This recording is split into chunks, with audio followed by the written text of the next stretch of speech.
Good morning, good Erev Shabbos, special greetings to our soldiers at Fort Jackson, Shore Air Force Base, and everybody watching our video. You know, one of the most difficult moments in the Torah for me is when God tells Moses that he's not going to go into the land of Israel.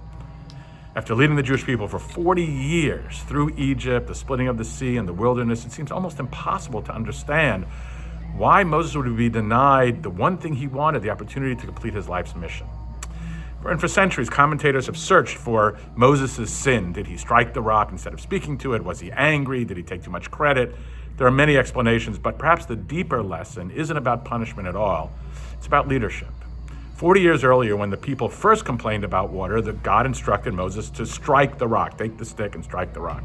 This time, however, God tells Moses to speak to the rock. Moses repeats what worked before. He struck the rock. Why did that matter? Because the people had changed. The first generation had grown up as slaves in Egypt. Slaves respond to force. They understand authority and commands.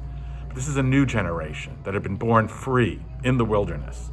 Free people are not led by fear. They are inspired through communication, education, responsibility.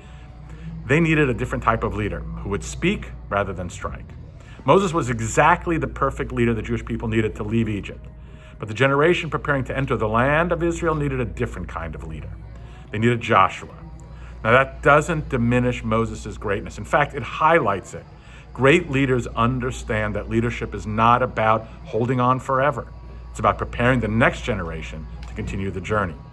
There's a powerful lesson here for all of us. Every family, every school, every synagogue, every community must constantly ask, are we leading today's people with yesterday's methods?